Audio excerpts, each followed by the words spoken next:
Hey there, fellow knowledge seekers, and welcome back to Tell Me More Stories Told as Podcast. Got a question for you. What's the difference between saying you're on top of the world and actually being the furthest point away from the center of the Earth? That's a great question. It really is all about perspective, isn't it? And about understanding that our planet is maybe a little more complex than we sometimes give it credit for. Exactly. And that difference comes down to elevation, the topic of our deep dive today. We'll be unpacking everything from its basic definition to some really surprising facts and real-world applications that might just blow your mind. I think what's fascinating about this is that we often think of elevation just in terms of mountains, but it affects so much more of our lives, even in ways we don't realize. Absolutely. So let's start with the basics. What exactly is elevation, and why should we care about this vertical measurement? Well, at its simplest, elevation is the height of a geographic location above or below a fixed reference point. And that reference point is usually sea level, which acts as kind of our 0 point, our baseline. From there, we can measure how high or low everything else is. So when we talk about Mount Everest being the tallest mountain in the world, we're really talking about its elevation above sea level. Precisely. It's an incredible 29,031.7 feet above sea level. But here's where things get really interesting. Remember how you asked about being the furthest point from the Earth's center? Yeah, that really piqued my curiosity. Well, because the Earth isn't a perfect sphere, it actually bulges at the equator. This is due to the centrifugal force created by its rotation. So it's like when a pizza maker tosses dough and it stretches outwards. That's a great analogy. Yeah. And because of this bulge, the point furthest from the Earth's center isn't Mount Everest, even though it has the highest elevation above sea level. That distinction belongs to the summit of Mount Chimborazo in Ecuador. Whoa, I never would have guessed that. So even though Chimborazo is shorter than Everest in terms of elevation above sea level, its location closer to that equatorial bulge makes all the difference. Okay, you've officially blown my mind. And this is just the beginning. Elevation isn't just about measuring mountain peaks. Think about airplanes, for example. They rely on precise elevation data for safe takeoffs and landings. Right, I've seen that on airport information boards, something called aerodrome elevation, I think. You're exactly right. The International Civil Aviation Organization, or ICAO, defines aerodrome elevation as the highest point of the landing area. Pilots use this information to calculate critical factors like takeoff speed and climb rate, ensuring a safe ascent. So if the aerodrome elevation data is off even slightly, it could have serious consequences. Absolutely. It's not just about reaching a certain altitude, it's about clearing any obstacles in the flight path and maintaining safe separation from the ground, especially during critical phases like takeoff and landing. In fact, there have been instances where incorrect elevation data has contributed to aviation accidents. That's a sobering thought. It really highlights how crucial accurate elevation data is. But how do we even determine elevation in the first place? I'm picturing people hiking around with giant measuring tapes. Haha. Well, it's a bit more sophisticated than that. For centuries, we've used various techniques, including trigonometry and surveying, to measure elevation. But one of the most revolutionary developments in recent times has been the use of LIDAR. LIDAR. I've heard that term before. Isn't that what they use for self-driving cars? That's right. LIDAR, which stands for light detection and ranging, is a remote sensing technology that uses laser pulses to measure distances. It's like a super accurate radar system that can create incredibly detailed 3D maps of the Earth's surface. So instead of manually measuring every point, they can scan entire landscapes with LiDAR and get a complete elevation picture. Exactly. And because LIDAR can penetrate vegetation, it's incredibly useful for mapping terrain in dense forests or jungles, revealing features that would otherwise be hidden. This is starting to sound like something out of a sci-fi movie. We're talking about creating 3D maps of the entire planet down to the smallest details, all thanks to lasers. It is pretty amazing technology. And one of the most significant applications of LiDAR is in the creation of something called digital elevation models, or DEMS for short. Okay, DEMS. Break that down for me. How are they different from a regular map? Well, a regular map shows you the layout of features on a flat surface, but a DEM adds the third dimension elevation. Imagine looking at a topographic map with all its contour lines. A DEM is like taking that map and turning it into a 3D model where the height of each point is represented digitally. So it's like the difference between a flat photograph of a mountain range and actually standing in the mountains being able to see the peaks and valleys. Exactly. And that 3D aspect is essential for all sorts of applications. For instance, DEMs are used in flood modeling to predict how water would flow across a landscape, or in urban planning to determine the best locations for buildings and infrastructure. This is really fascinating stuff. It's amazing to think how much information is packed into those DEMs. It's like having a virtual Earth at your fingertips. And if you're enjoying this deep dive into elevation, be sure to hit that subscribe button so you don't miss any of our future episodes. We've got some amazing topics lined up. We do. Now, speaking of amazing applications, I understand there's a major project going on in the U.S. that's using LiDAR to create a nationwide elevation data set. Tell me more about that. You're talking about the 3D Elevation Program, or 3DEP, which is being spearheaded by the United States Geological Survey, the USGS. It's an ambitious undertaking to collect high-resolution elevation data for the entire U.S., Hawaii, and U.S. territories. So they're basically creating a super detailed 3D map of the entire country. What are they using this data for? Oh, the possibilities are endless. Imagine having access to incredibly accurate elevation data for any location in the U.S. Think about the applications for research planning and even just understanding our landscape better. I'm picturing everything from scientists studying earthquake fault lines to city planners designing drainage systems to hikers planning their next adventure. Exactly.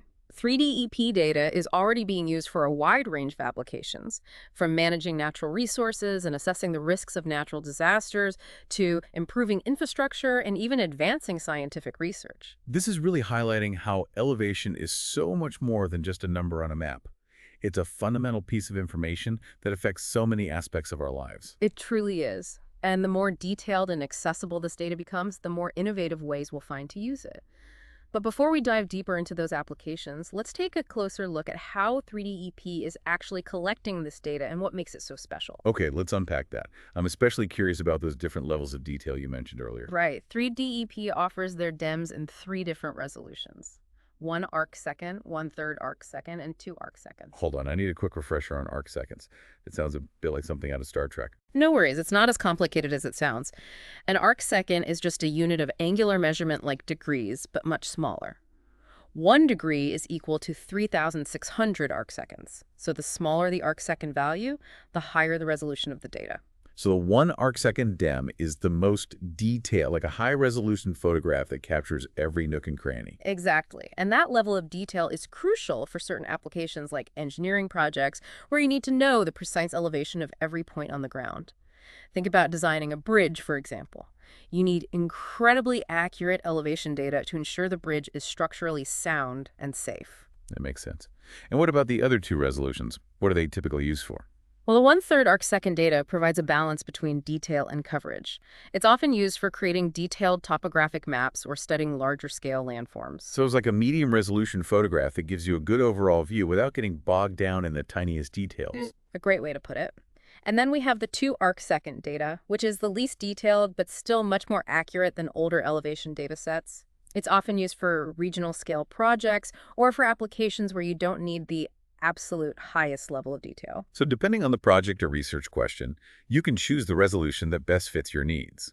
It's like having different lenses for your camera, each providing a different perspective on the world. I like that analogy. And the beauty of 3DEP is that it provides this range of choices, making high-quality elevation data accessible for a wider range of users and applications. It's amazing to think about all the possibilities that this data unlocks.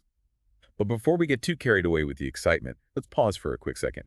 If you're enjoying this deep dive into elevation, don't forget to hit that subscribe button so you don't miss out on any of our future episodes. We've got some truly fascinating topics coming up. We do. All right, now that we've got a good grasp on the basics of elevation, how it's measured, and the different levels of detail available, let's dive into some of the most exciting ways this data is being used to solve real-world problems and advance our understanding of the planet. What are some of the applications that you find most fascinating?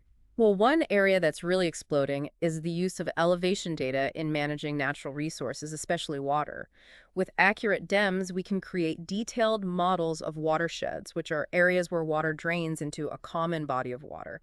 This allows us to track how water flows across the landscape, which is crucial for managing water resources, especially in areas facing drought or flood risks. So by understanding the elevation of the land, we can better predict how water will move and potentially mitigate the effects of flooding or water scarcity. Exactly. And it's not just about water. We can use this data to manage forests, track the spread of invasive species, and even assess the health of entire ecosystems. It's like having a bird's eye view of the entire landscape and all its intricate connections.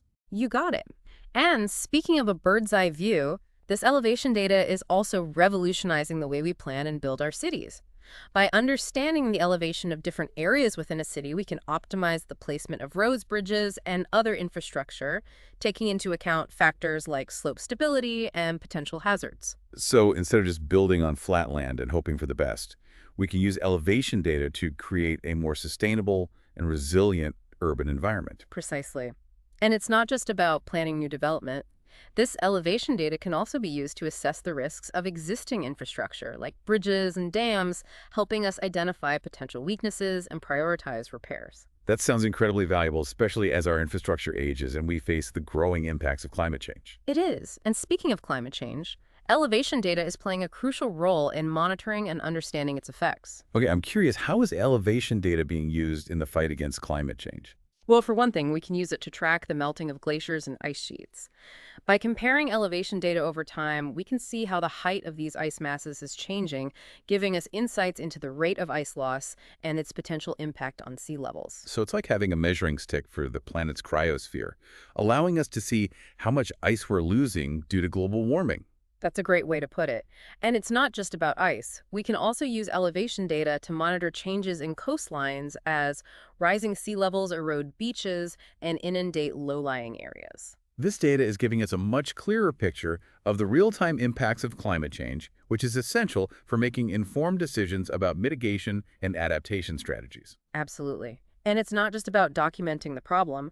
We can also use elevation data to help us find solutions. For example, by understanding the elevation of coastal areas, we can better plan for sea level rise, designing coastal defenses, and identifying areas that may need to be relocated. It sounds like elevation data is giving us a whole new set of tools for understanding and addressing some of the most pressing challenges facing our world today. It is. And the most exciting part is that we're just scratching the surface of what's possible. As the technology continues to evolve and the data becomes even more detailed and accessible, who knows what other amazing applications we'll discover. This is definitely one of those topics that makes you realize just how interconnected everything is on our planet. From the heights of mountains to the depths of the oceans, elevation plays a role in shaping our world and influencing our lives in countless ways. I couldn't agree more, and I think that's a great place to pause for now. We've covered a lot of ground in this first part of our deep dive into elevation from its basic definition to its far-reaching applications. We have. But there's still so much more to explore, especially the more futuristic applications of this technology and how it's shaping the world of tomorrow. Exactly. So be sure to join us for part 2 of our deep dive, where we'll delve even deeper into the fascinating world of elevation and its impact on our future. Welcome back, listeners, to Tell Me More Stories Told as podcast. Hope you're ready for more elevation adventures because we're about to climb to new heights of understanding. I'm strapped in and ready to ascend. Last time we left off talking about how elevation data is helping us tackle some of the biggest challenges facing our world, like climate change and natural disasters. Right, and those are certainly critical applications, but I think what's really exciting is how this technology is also being used in fields you might not expect, opening up entirely new avenues for research and discovery. I'm all ears. What are some of those unexpected applications that are really blowing your mind? Well, one area that's been absolutely revolutionized by elevation data is archaeology. Archaeology, really. I never would have connected those two things. What does elevation have to do with digging up ancient artifacts? It's all about perspective, literally. You see, traditional archaeological methods rely heavily on ground surveys and excavations, which can be time-consuming and limited in scope. But with LiDAR, archaeologists can create detailed elevation maps that penetrate dense vegetation, revealing hidden features and structures that would be impossible to see from the ground. So it's like having X-ray vision for the Earth, Yeah. allowing them to see beneath the forest canopy or even uncover buried structures. It's a great analogy, and it's not just about finding individual artifacts. LiDAR can reveal entire landscapes, showing how ancient civilizations built their cities, roads, and irrigation systems. It's like having a time machine that allows us to see the world through the eyes of our ancestors. That's incredible. Hmm? Are there any specific examples of how LiDAR has led to major archaeological discoveries? Absolutely. In recent years, LiDAR has been used to uncover vast, previously unknown cities in the Amazon rainforest. These cities, hidden beneath dense jungle for centuries, challenge our previous assumptions about the complexity and extent of pre-Columbian civilizations in South America. Wow, that's mind-blowing. It makes me wonder what other secrets are still hidden out there just waiting for the right technology to reveal them. I think that's one of the most alluring aspects of archaeology and elevation data is giving us an entirely new toolkit for exploration and discovery. Okay, archaeology is fascinating, but I'm also a bit of a tech geek. Are there any cool ways elevation data is being used in more cutting-edge fields? Absolutely. One application that's really taking off is the use of elevation data in autonomous vehicles, or self-driving cars, as we often call them. That makes sense. Self-driving cars need to have very detailed understanding of their surroundings to navigate safely, and elevation is a key part of that. Exactly. They use a combination of sensors, including LiDAR, to create a 3D map of the environment, and that map includes elevation data, which is crucial for navigating safely, especially in challenging terrain. Think about driving up a steep hill or navigating a winding mountain road. The car needs to know the precise elevation changes to maintain control, avoid obstacles, and make informed decisions about speed and steering. So it's not just about staying in the lane. It's about understanding the shape of the road and anticipating the changes ahead. Exactly. And it's not just about safety. Elevation data can also help self-driving cars be more efficient, optimizing their routes to minimize fuel consumption and reduce emissions. I'm starting to see how elevation data is becoming essential in a world where everything is becoming more automated, from self-driving cars to drones to robots. They all need this information to navigate the world effectively. It's a fundamental piece of the puzzle. And it's not just about machines. Elevation data is also making a difference in more everyday aspects of our lives, often in ways we might not even realize. Okay, you've piqued my interest. Give me some examples of how elevation data is showing up in our daily routines. Well, think about something as simple as hiking or biking. There are apps now that use elevation data to help you plan your route, see the elevation changes along the way, and even track your progress. It's like having a virtual guide in your pocket, ensuring you're prepared for the challenges ahead. No more accidentally ending up on a trail that's way more intense than I bargained for. Yeah. That's a huge win in my book. Exactly. And it's not just for recreation. Elevation data is also being used to improve the accuracy of GPS navigation, especially in urban environments with tall buildings and complex road networks. And no more getting lost in a maze of one-way streets because your GPS can't quite figure out which level you're on. That's the idea. And this improved GPS accuracy isn't just about convenience. It can also be crucial for emergency services, helping them reach people in need more quickly and efficiently. That's a great point. It's easy to get caught up in the cool, futuristic applications. But it's important to remember that this technology is also making a difference in more practical, everyday ways. Absolutely. And as the data becomes more widely available and the technology continues to advance, we can expect even more creative and innovative applications to emerge. It's really amazing to think about how far we've come from those early days of manually surveying the land to create basic elevation maps. Now we're talking about laser satellites and 3D models that capture the Earth's surface in incredible detail. It's been an incredible journey.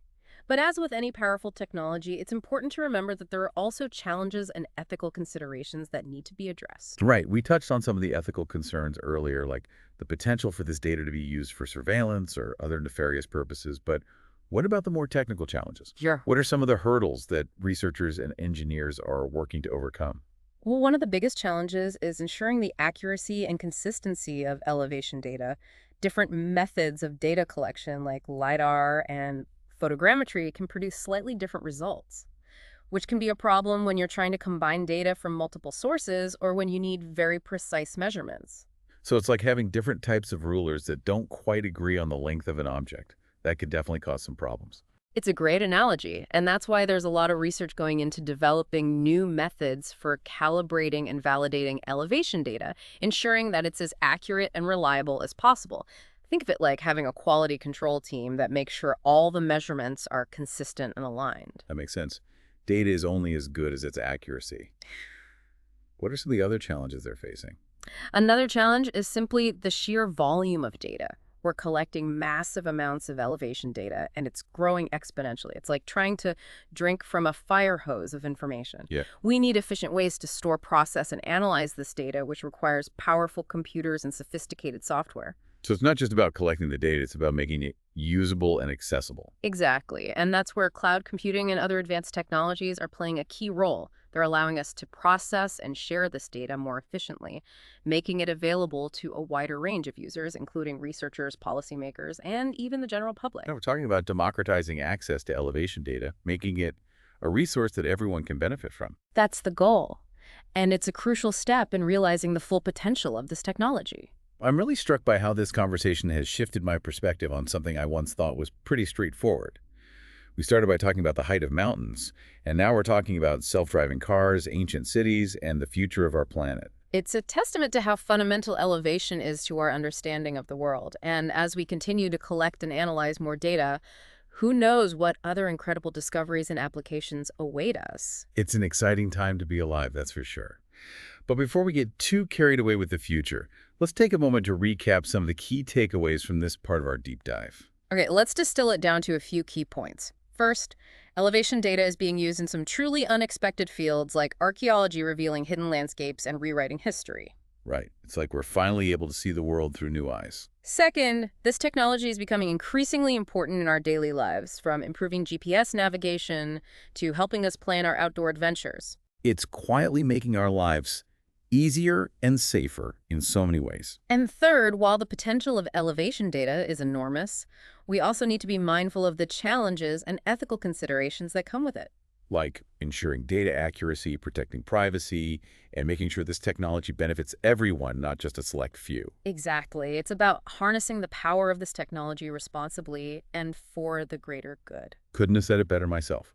But we're not quite done yet. There's still one more peak to summit in our elevation adventure. That's right. In part 3, we'll climb to the summit of our exploration and gaze into the future of elevation data, exploring the emerging trends and technologies that are shaping the world of tomorrow. You won't want to miss it. So lace up your virtual hiking boots, grab your data compass, and be sure to tune in for the final part of our deep dive into elevation. We'll see you there. Welcome back, fellow explorers, to Tell Me More Stories Told As podcast. We're about to reach the summit of our elevation deep dive, and I'm feeling pretty exhilarated by the view so far. The perspectives we've gained along the way have been incredible, haven't they? From the heights of Mount Chimborazo to the depths of archaeological discoveries, we've seen how elevation shapes our world in ways both grand and subtle. Absolutely. But like any good adventure, it's not just about the journey, it's about the destination. And in this case, that destination is the future of elevation data. So put on your futuristic goggles because I'm ready to explore what's on the horizon. I love that enthusiasm. And you're right, the future of elevation data is brimming with possibilities. One trend that's particularly exciting to me is the increasing accessibility of high-resolution data. Remember how we discussed the cost of LiDAR? Well, that's rapidly changing. Ooh, democratization of data. That's always a good thing. Exactly. As the technology becomes more affordable and user-friendly, we'll see even more widespread use of elevation data, not just by large institutions and governments, but also by smaller organizations, researchers, and even citizen scientists. I'm picturing local communities mapping their own neighborhoods, tracking environmental changes in their backyards, even creating hyper-detailed maps for their favorite hiking trails. Precisely. And with more people collecting and analyzing elevation data, we can expect a surge in innovation and discovery.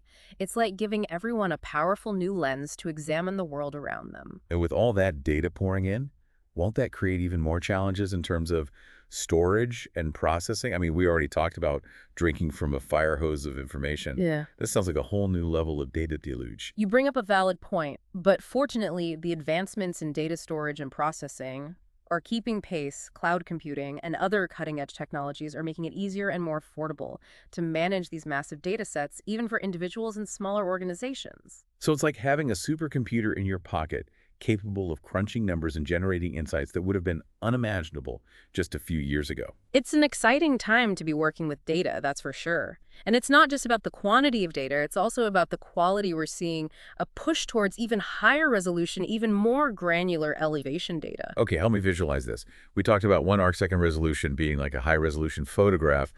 What are we talking about here? Microscopic levels of detail. You're getting close. Imagine being able to map the elevation of every blade of grass in a field, every ripple in a sand dune, every crack in a sidewalk. Wow, that's a level of detail I can barely wrap my head around. What would we even do with that kind of data? The possibilities are truly mind-boggling. Think about precision agriculture, where farmers could use this data to optimize irrigation and fertilization, maximizing crop yields while minimizing environmental impact.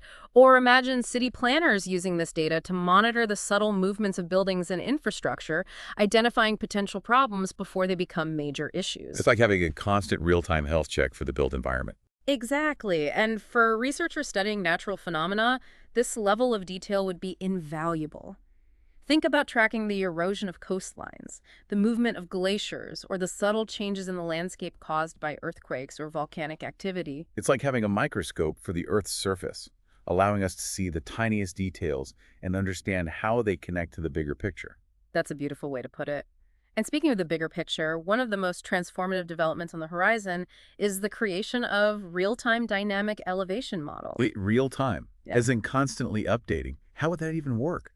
Well, imagine a network of sensors, perhaps even drones or satellites, constantly collecting elevation data and feeding it into a central system. As changes occur on the ground, maybe a landslide, a flood, or even just the gradual erosion of a coastline, the elevation model would update in real time, reflecting those changes. So it's like having a live 3D map of the Earth that's constantly evolving. That's incredible. What are the potential applications of that kind of technology?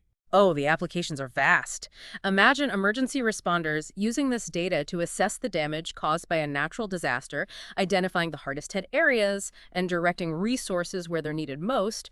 Or think about construction crews using real-time elevation data to monitor the progress of a project, ensuring everything is aligned perfectly and avoiding costly mistakes. It's like having a crystal ball that shows you not just what is happening now, but also what might happen in the future. It's a powerful tool for sure, and with the increasing sophistication of artificial intelligence and machine learning, we'll be able to do even more with this data. AI and elevation data. Okay, tell me more about that. Well, imagine algorithms that can sift through massive amounts of elevation data, identifying patterns and anomalies that would be impossible for humans to detect. These AI tools could help us predict natural disasters, optimize infrastructure development, and even discover hidden archaeological sites. It's like having an army of data analysts working around the clock, but with the speed and accuracy of a supercomputer.